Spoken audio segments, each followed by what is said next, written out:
বাসা না অন্য কিছু। একটা ওয়াশরুম খুঁজতে আমাকে চাঁদে আসতে হলো। হঠাৎ সামনে একটা ঘর দেখতে পায়। ঘরের দরজা খোলা দেখেই জেকে ভিতরে ঢুকে পড়ে, কিন্তু ভিতরে পুরো অন্ধকার, চোখে কিছুই পড়লো না। হঠাৎ সামনে চোখ যেতেই কোনো এক ছায়া মূর্তিকে দেখতে পায়। কালো ছায়াটা স্তব্ধ হয়ে দাঁড়িয়ে আছে, মাঝে মাঝে নড়ে উঠছে। জেকে সাহস করে এগিয়ে যায়। যত এগোচ্ছে বুকের ভিতর ধুকধুকানি ততই বাড়ছে। মুখে কোনো শব্দ না করে এগিয়ে যায় সামনে। কালো ছায়াটা হঠাৎ মনে হলো একটু নড়ে উঠলো। জেকে আস্তে করে হাত বাড়িয়ে দিল ছায়াটার দিকে। ছায়াটার গায়ে স্পর্শ হতেই ছায়াটা হঠাৎ করে তার সাথে মিশে যায়। বিছানার মধ্যে ধপাস হয়ে দুজনাই পড়ে যায়। জেকে হঠাৎ এক চিৎকার দিয়ে ওঠে, কিন্তু একই সাথে একটা মেয়ের চিৎকার শুনে জেকে আরো স্তব্ধ হয়ে যায়। আরে আরে ওয়েট ওয়েট, ভূতের এত সুন্দর আওয়াজ কেন?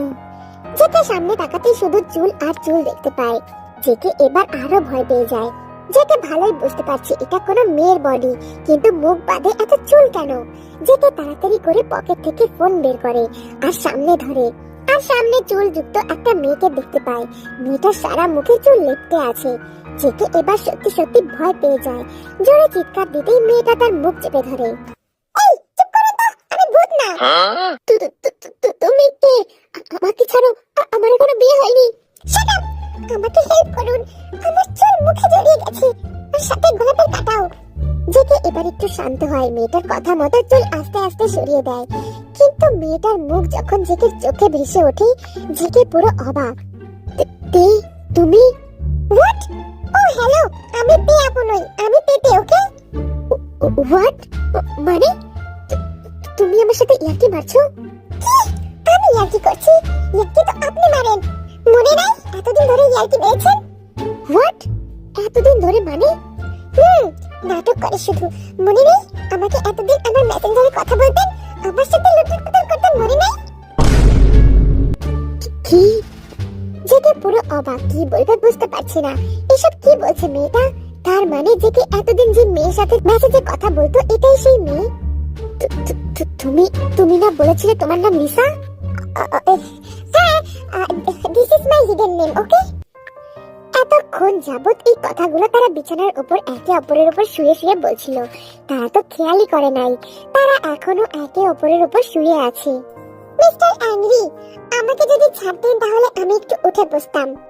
জেকে যখন খেয়াল করে সে মেয়েটিকে পুরো জড়িয়ে ধরে আছে, তখন জেকে একটু লজ্জা পায় আর ছেড়ে দেয়। তেতে উঠে বসে। Thank you. মানে বলছি যে আম সরি, আমারই ভুল ছিল। ইটস ওকে, আমাকে সাহায্য করার জন্য থ্যাংক ইউ। এখন আমি চাই, ঠিক আছে? ও হ্যাঁ, গোলাপগুলো দিতে হবে তো, বলে ভাব দেখিয়ে চলে যায়। যে কি কনফিউজ, তাদের মতন কি তাহলে এরা জোড়া বোন? তেতে যখন বাইরে বেরিয়ে আসে তখন আমরা তেতের মুখ দেখে বুঝতে পাই তে থরথর করে কাঁপছে। মানে ভিতরে যে এতক্ষণ এত পটর পটর করলো সেটা খুব কষ্টে ধরে রেখেছিল। আসলে তো তার বুক কাঁপছিল, বুকের ভিতর থেকে কলিজাটা বের হয়ে যাচ্ছিল। ও মাই গড, এই প্রথমবার কথা বললাম, একটু হলেই তো আমি যেতাম। কি যে কঠিন আপনি মিস্টার অ্যাংরি। জেকে হাদা রামের মতো হা করে বসে আছে, কি যেন একটা ভাবছে। কাই পিছন থেকে এসে জেকেকে ঝাঁকিয়ে বলে, কিরে ভাই, কি হয়েছে তোর? এমন ভাবে বসে আছিস কেন? ভাই, I am fall in love. What? কি বলিস? কিন্তু কার উপর? ভাই, কি দেখতে একদম আমার মনের মতো। জানিস ভাই, কিছুদিন আগেও যার জন্য কষ্ট পেয়েছি তার মতোই আমার জীবনে আরেকজন আশার আলো হয়ে এসেছে। ভাই, তুই কার কথা বলছিস? উফ, তুই বুঝবি না, তুই শুধু আমাকে একটা হেল্প কর। শোন। কি দুলা ভাই, আর সহ্য হচ্ছে না নাকি? জিমিন, একবার থেকে দেখতে দাও। এখন না, একেবারে বাসায় নিয়ে গিয়ে দেখবেন। জিমিন প্লিজ, একটা বার। জিমিন অনেকবার ভেবে সামনে থেকে একটু সরে যায়। তের মুখ ওড়না দিয়ে ঢাকা, ওনার মাঝ দিয়েই জাঙ্কুক তের মুখটা হালকা বুঝতে পারলো। এতেই জাঙ্কুকের বুকে আগুন ধরে গিয়েছে, সে গলে গেছে। আমার প্রিন্সেস। বিয়ে পড়ানো শুরু হয়ে গিয়েছে, সকলেই পাশ থেকে ফুল ছিটাচ্ছে, কিন্তু তেতে লক্ষ্য করলো মিস্টার অ্যাংরি তার দিকেই তাকিয়ে আছে। তেতে ইশারা করে বোঝায়, কি হয়েছে? একটু কথা ছিল, প্লিজ বাইরে আসবে? না না, পাপা আছে, বকা দেবে। প্লিজ একটু আসো না। আচ্ছা ঠিক আছে। মা কবুল বলো। দুজনে কবুল বলে বিয়ে সম্পূর্ণ হয়। সকলে আলহামদুলিল্লাহ বলে ওঠে। টেকুক একে অপরের দিকে তাকিয়ে মুচকি হাসি দেয়। জাংকুক সবার আড়ালে বিয়ের হাতটা শক্ত করে চেপে ধরে। কি হয়েছে এবার বলুন তো, ডাকলেন কেন? পেপে আসলে মানে আসলে না বলে কি বলবেন বলেন। পেপে তুমি এতদিন আমার কাছ থেকে পালিয়েছিলে কেন? কেন, আপনার কি মনে নাই? আপনি তো বলেছিলেন আপনি নাকি একজনকে ভালোবাসেন, আর আপনার তো বিয়েও ঠিক হয়ে গেছিল, তাই আমি আর ডিস্টার্ব করিনি। যেকে অবাক সাথে খুশি হয়, কারণ যেকে যে থেকে ভালোবাসতো সেটা তেতে জানে না। আরে ওইটা তো আগের ব্যাপার, মানে আগে বাসতাম কিন্তু সে বাসতো না, তাই ভুলে গেছি। তেতে এটা শুনে অনেক খুশি হয়, কিন্তু মুখে নরমাল এক্সপ্রেশন নিয়ে যেকে বলে, আচ্ছা আর কিছু বলবেন? মানে তুমি কি চলে যাবে? হ্যাঁ তো কি করবো, আর কিছু বললে বলুন, না হলে আমি চলে যাই। না মানে আর একটু থেকে গেলে হয় না? তেতে এবার লজ্জা পায়। তেতে ভালো বুঝতে পারছে যে কি বলতে চাচ্ছে। আমরা একটু বসতে পারি? যদি কেউ দেখে নেয় তাহলে তো খারাপ ভাববে। কিছু ভাববে না, আমি বলে দেব। তারা দুজনে পাশের একটা চেয়ারে বসে পড়ে। কি বলবেন? তুমি তোমার নাম লিসা কেন বলেছিলে? কারণ ওটা আমার পার্সোনাল নাম, আর আপনি কোনোদিন তেমন ভাবে জিজ্ঞাসা করেন নাই, তাই আর কি। তেতে একটা কথা বলার ছিল। বলুন। না পরে বলবো। তেতে তুমি জানো আমার কতটা পরিমাণে শান্তি লাগছে তোমায় দেখে? কেন? যেটা হুট করে হেসে দেয়। তেতের মাথায় হাত বুলিয়ে দিয়ে বলে, ভাগ্যি একটা, আগে বড় হও। টুকটাক কথা বলতে বলতে বেশ অনেক সময় পার হয়ে যায়। বিয়ে কমপ্লিট। সকলে ঠিক করেছে রাত হওয়ার আগে অবধি সকলে বসে আড্ডা দেবে। সেই মতে সকলে নিজের নিজের জায়গা নিয়ে বসে পড়ে। এবার কিন্তু কোনো রকম চুরি চলবে না, ঠিক আছে? হ্যাঁ, দেখাই যাবে কারা চুরি করে। সকলে উপস্থিত, কিন্তু জেকে আসে নাই। তেতে এদিক ওদিক তাকিতুকি করছে, কিন্তু জেকে কোথাও নাই। উফ, মিস্টার এন্ডিটা কোথায় গেল আবার? হঠাৎ জেকে রুমে প্রবেশ করে, আর সেটা দেখে তেতের মুখে হাসি ফুটে ওঠে। জেকে গিয়ে সোজা তেতের পাশে বসে পড়ে। তেতে লজ্জায় মাথাটা নিচু করে ফেলে। অসভ্য, হাত ছাড়ো। অসভ্য, হাত ছাড়ো, আমার সামনে কত লোক আছে দেখতে পাচ্ছ না? চুপচাপ বসে থাকো সোনা, নাহলে সবার সামনে কিন্তু কিস করতে দুইবার ভাববো না।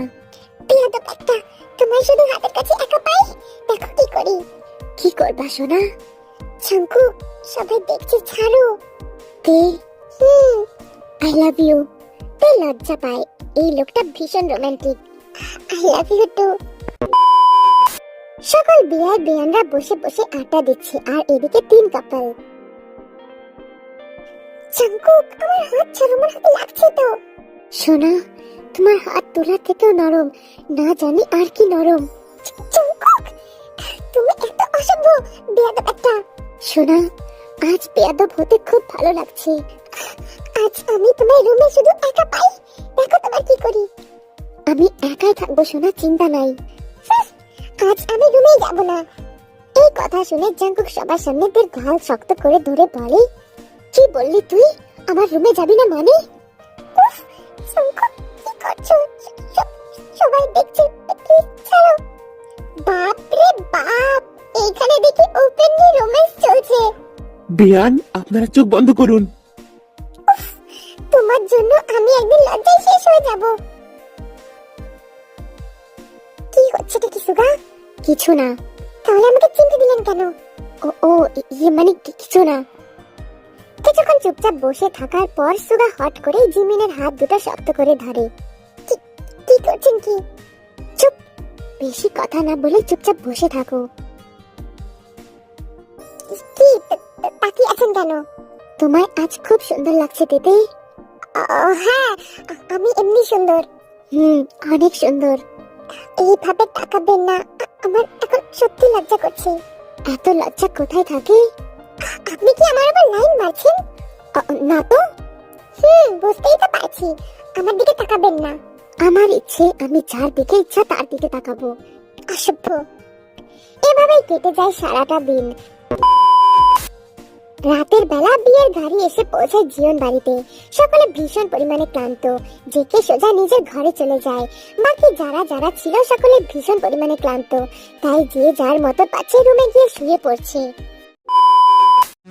আজ টেকুকের বাসর ঘর, তাই তেকে ফ্রেশ করিয়ে সুন্দর একটা শাড়ি পরিয়ে ঘরে বসিয়ে রাখা হয়েছে। এক হাত ঘোমটা দিয়ে লাজুক মুখ নিয়ে বসে আছে তে। বুকের মধ্যে সব জড়তা একসাথে কাজ করছে। এই অনুভূতি আজ প্রথমবারের মতো। আজ মনে হচ্ছে এ যেন জীবনের এক নতুন অধ্যায় শুরু হতে চলেছে। এর আগে যা হয়েছে সব যেন তুচ্ছ, আজ সব নতুন করে শুরু হচ্ছে। একটু পরেই রুমে জাঙ্কুক প্রবেশ করে। তের মনের মধ্যে উত্তেজনা আরো বেড়ে যায়। সব সময় এত ছটফট করলেও এখন যে সামনের দিকে তাকাতেও লজ্জা করছে, ভীষণ পরিমাণে অস্বস্তি হচ্ছে। জাঙ্কুক এসে নিজের শেরওয়ানিটা খুলে টাওয়াল হাতে নিয়ে সোজা ওয়াশরুমে চলে যায়। তে এই সুযোগে বিছানা থেকে নেমে গায়ের গয়নাগুলো খুলতে থাকে। একটু পর জাঙ্কুক বাইরে বেরিয়ে আসে। তেকে আয়নার সামনে দেখে একটা মুচকি হাসি দেয়। তেও হাসে, কিন্তু সাথে লজ্জায় মুখটা লাল হয়ে যায়। জাঙ্কুক মাথা মুছে চলে যায় তের কাছে, পিছন দিক থেকে জড়িয়ে ধরে। পিছন থেকে গলায় মুখ ঢোকাতেই তের শরীর কেঁপে ওঠে। তে সোনা, আজ সেই দিন যেদিনের জন্য এত অপেক্ষা করেছি। তে তুমি খুশি তো? জাঙ্কুক, আমি অনেক খুশি। আচ্ছা ঠিক আছে, এখন যাও ফ্রেশ হয়ে আসো। জাঙ্কুক, আমি আমি কি করে বোঝাবো আমি কতটা পরিমাণ খুশি। আমি কখনোই ভাবতেই পারিনি যে আমার জীবনে এই দিনটা আসবে। তুমি শুধু আমার, আগেও আমার ছিলে, এখনো আমারও আছো, আর সারা জীবন আমারই থাকবে। তুমি শুধু আমার হয়েই থাকবে তে। জাঙ্কুক, আপনাকে অনেক ভালোবাসি। আমিও তে, আমি আমার থেকে ভীষণ পরিমাণে ভালোবাসি। আচ্ছা ঠিক আছে, এখন যাও ফ্রেশ হয়ে আসো। তে আর একটা মিনিট দেরি করে না, দৌড়ে ওয়াশরুমে চলে